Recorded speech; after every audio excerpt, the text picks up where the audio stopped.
2018 Kia Rio review. This redesigned Rio might be small, but it really has a big attitude.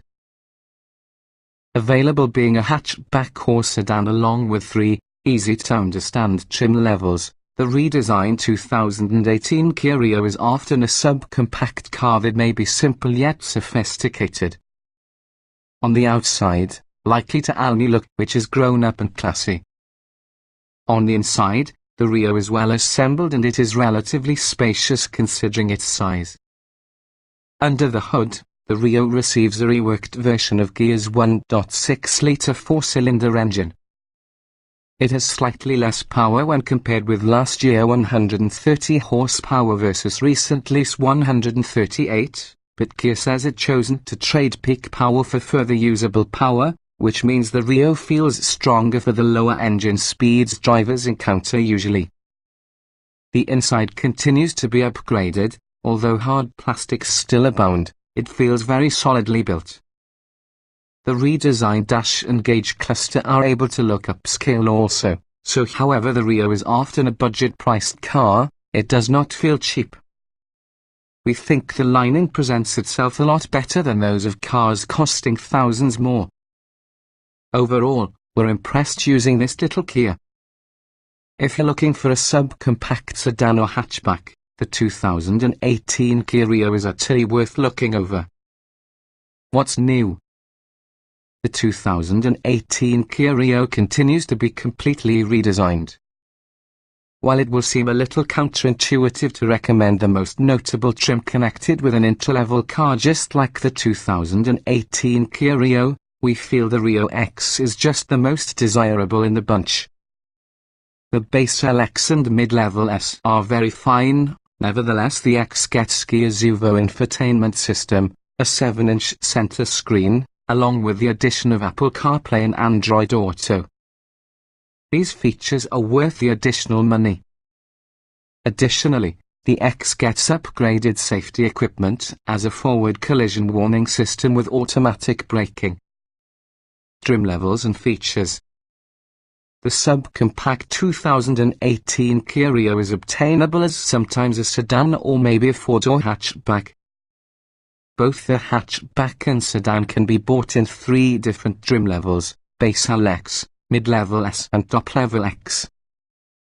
For the bottom LX, standard features will include a 1.6-litre 4-cylinder engine, 130 horsepower, 119 pound-feet of torque, a 6-speed manual transmission. A 6-speed automatic is surely an available option, 15-inch steel wheels, automatic headlights, AC, a height-adjustable driver seat, a tilt-knee tire, an outing computer, a rear-view camera, and also a 4-speaker audio system with a 5-inch display, satellite radio, a USB port along with an auxiliary audio input jack. The mid-level Rio S enhances the standard equipment with keyless entry, heated power mirrors, power windows, cruise control, map lights, a sliding center console armrest and storage space, a 6040 split folding rear seat, another USB port charging only, a rear view camera, Bluetooth connectivity along with a 6-speaker sound system. The top-of-the-line X includes the Rio S standard equipment and adds 15-inch alloy wheels, a chrome grille surround, fog lights, a tilt and telescoping tire, a leather-wrapped tire and shift knob, a forward collision warning system with automatic braking, upgraded cloth upholstery, dual illuminated vanity mirrors along with an upgraded 7-inch center display with Kia's Uvo infotainment systems such as Apple CarPlay and Android Auto. The X's launch edition package adds red interior trim and partial leather accents. Trim tested. Each vehicle typically will come in multiple versions which can be fundamentally similar. The S on this review provide our full test in the 2018 Kia Rio X 1.6 litres inline-four, 6-speed automatic, FWD. Driving. The Rio delivers newer handling than its competitors and several welcome steering feedback. The economy-oriented tires and strained-sounding engine ensure that it stays from being truly fun to operate a vehicle. Even though performance is average, the auto feels better while traveling than competitors. Acceleration. Our as-tested 060 miles per hour period of 9.1 seconds is average because of this segment. That is also the top description with this powertrain. The throttle fact is linear, and also the Rio feels zippy enough out and about but runs out of grunt quickly. When pushed, the engine is noisy and sounds strained. Braking. The brakes feel solid and responsive and therefore are easy to modulate. Under hard braking the vehicle tracks straight, though the brakes are dissatisfied by the economy-oriented tires. In our testing the Rio went from 60 to 0 miles per hour in 126 feet, which isn't damaging to the class. Nonetheless it feels just as if the Rio could improve. Steering. The steering effort is pretty light and builds naturally. There's even some welcome feedback from your front wheels, which sets the Rio besides most competitors. But it can be a bit darty, and that means you wind up generating corrections during turns as well as while driving straight. Handling. Body roll is really a bit loose on initial turn-in, nevertheless the Rio settles and feels controlled through the vast majority of its range. Handling is predictable, though the economy tires protest loudly and understeer turns up early. Still, the automobile's predictability and steering feel have you feeling confident. Drivability. The shifts are smooth, even so the 6-speed automatic have their work removed for it. Unlike some CV-fettled competitors, it requires to shift frequently. It will hold gears but upshifts once you let off of the throttle. It does match revs for smoother downshifts but doesn't execute them particularly quickly. Comfort. The manually adjustable seats are firm but supportive. Climate controls are straightforward, and also the system is in excess of up to the job of controlling the temp inside the cabin.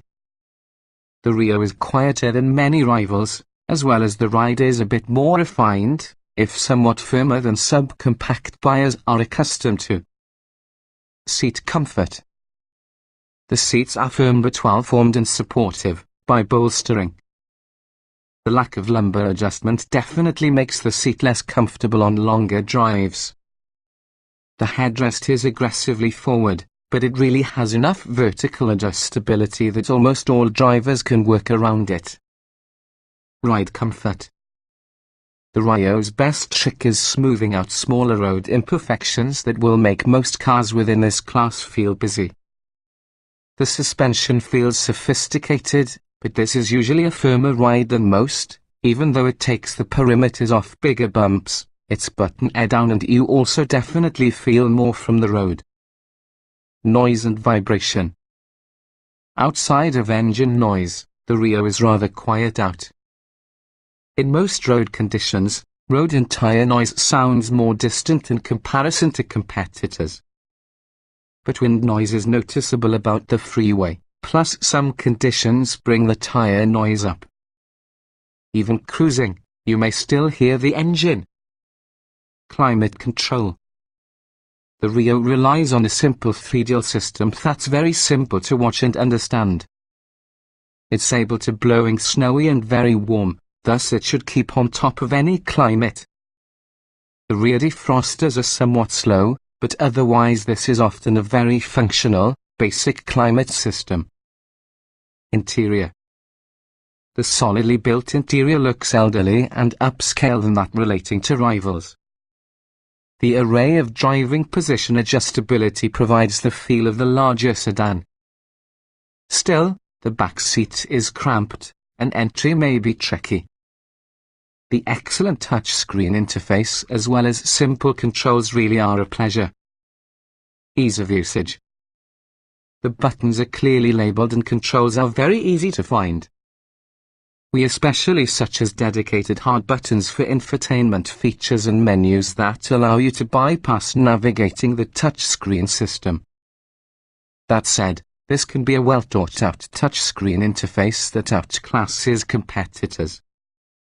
Getting in, jetting out.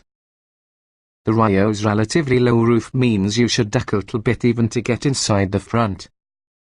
Limited rear seat head and knee room combined, having a small rear door opening make back seat require some contortion for adults. It's nearly impossible to go into in tight spaces, the location where the door cannot be opened wide.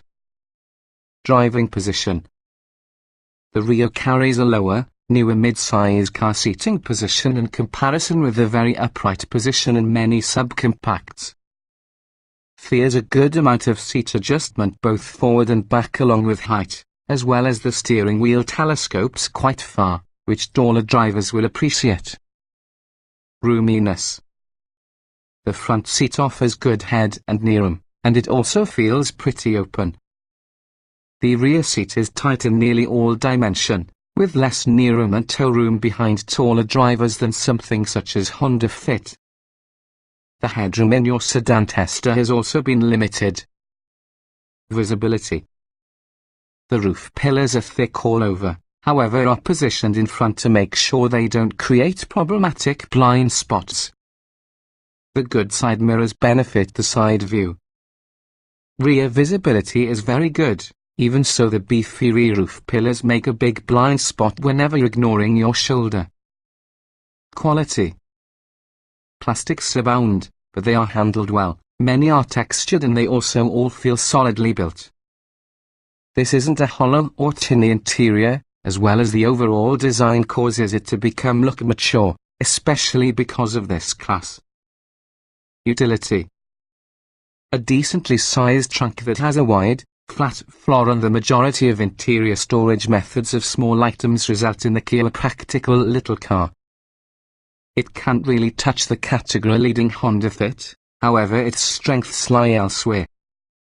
Small item storage. Again, the Honda Fit is king within this category, nevertheless the Rio incorporates several cubbies from the center console, a smaller armrest box, a good-sized glove box, and door pockets that could hold water bottles in both the top and rear. You shouldn't have got trouble finding places to stash your stuff. Cargo space. The 13.7 cubic foot sedan trunk is average, but Kia worked hard to build a wide, flat load floor in order that it's very usable. The seats fold down longer items. The hatchback's 32.8 cubic feet together with the seats folded can't touch space from the Honda Fit. In practice it is accommodating.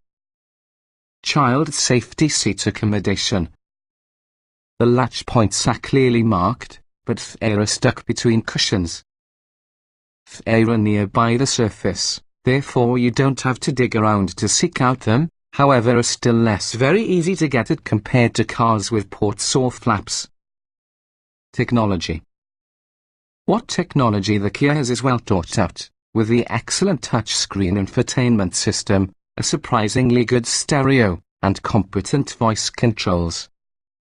Still, competitors offer more active precautionary features and driver aids across much more of their range. Audio and navigation. Kia figured drivers prefer to use Apple CarPlay or Android Auto than buy a NAF subscription, so NAF isn't available. Audio quality is much better than most from the class, with good clarity and depth and not much bass response. You can specify which sources the mode button will cycle through. Smartphone integration. Android Auto and Apple CarPlay work smoothly, however they are only available on the most notable trim level. The infotainment hard buttons make switching in and out of either easy. Below it is just Bluetooth. Our tester included front and rear seat USB ports, plus a 12-volt outlet and a port in the beginning. Driver aids. Forward collision alert is unobtrusive and returned no false alarms within our time with the vehicle. We also appreciated the animated guidelines from the rear view camera. That said, competitors offer more active security features and driver aids. Voice control. The array of controls is pretty limited. Nonetheless, they work well with minimal misunderstandings when changing stereo or dialing contact numbers. There are guides on screen and voice prompts, and also you can switch the signal from short to voice prompts as soon as you get the hang on the system.